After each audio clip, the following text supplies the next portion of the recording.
Welcome back to Joe Stunner Boxing. Thanks for joining me. If you're new to the channel and you could subscribe, I'd really appreciate that. I'm trying to build it up. And if you're coming back for more, for seconds or thirds or fourths, thanks for joining me again. I always appreciate your support.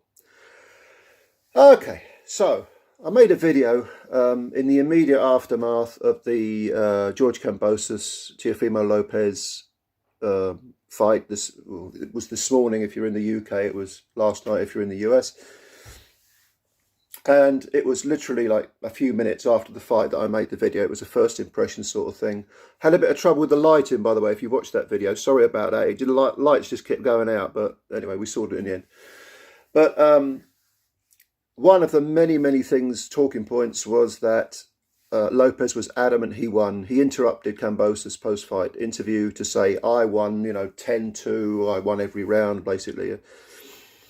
Delusional, in my opinion. But this was followed up with an interview that Teofimo Lopez Snr made with Radio Rahim on Seconds Out.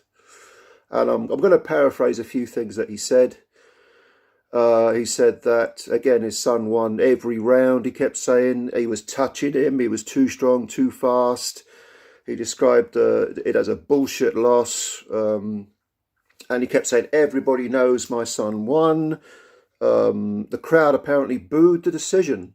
They did not boo Teofimo Lopez Jr.'s reaction to the loss. They booed the decision because they knew. He kept saying, Senior kept saying, they all knew who won that fight. My son is the people's champ, was another thing he kept saying.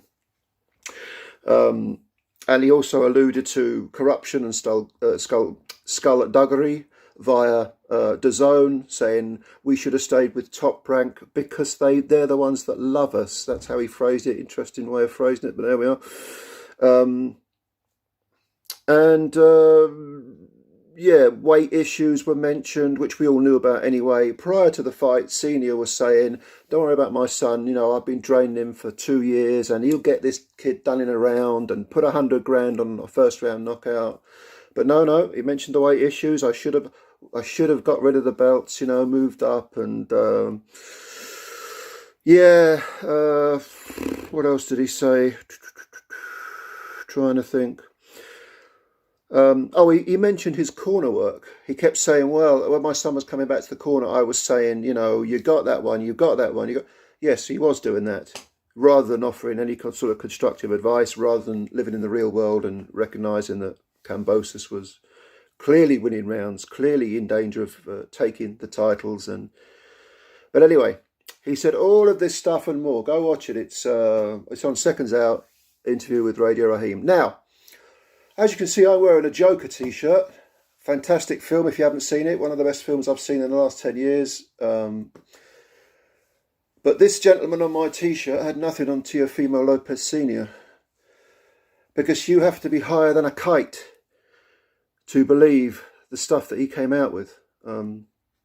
His corner work, should I say their corner work, because there were other seconds there, but he's the chief second, so I'm going to blame him. He carries the responsibility.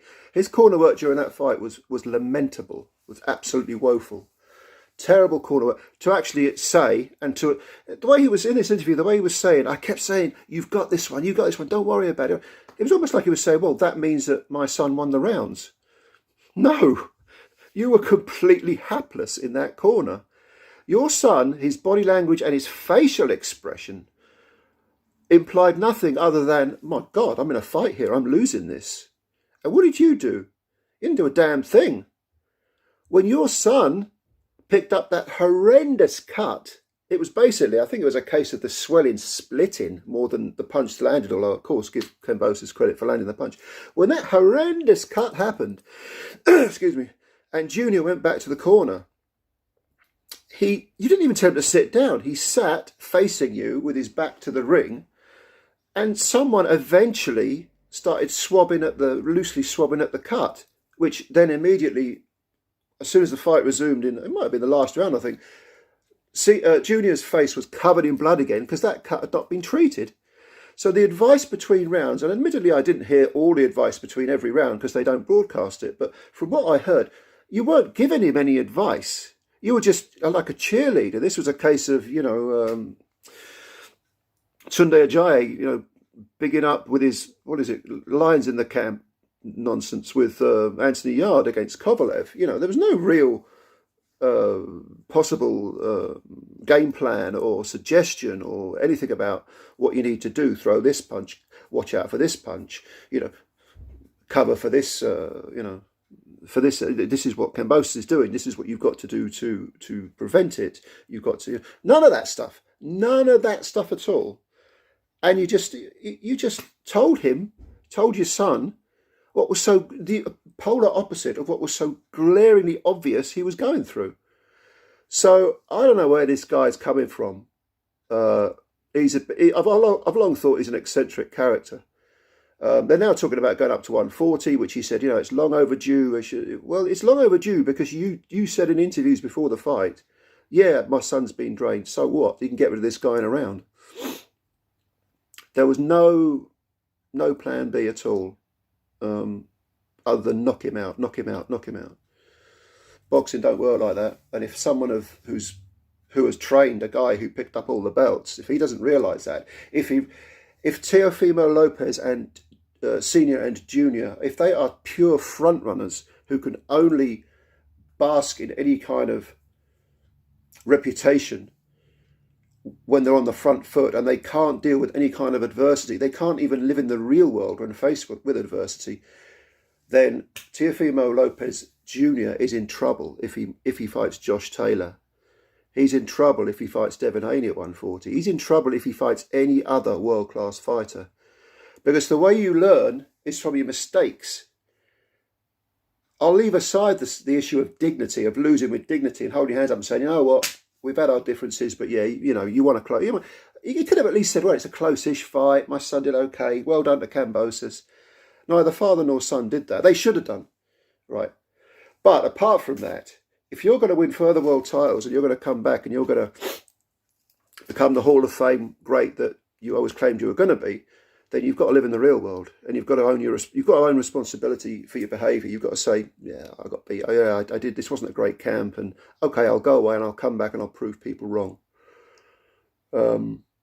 Failure to do so, failure to do that will get you absolutely nowhere. Anyway, thought I'd make this video, quick video, and give me your thoughts below.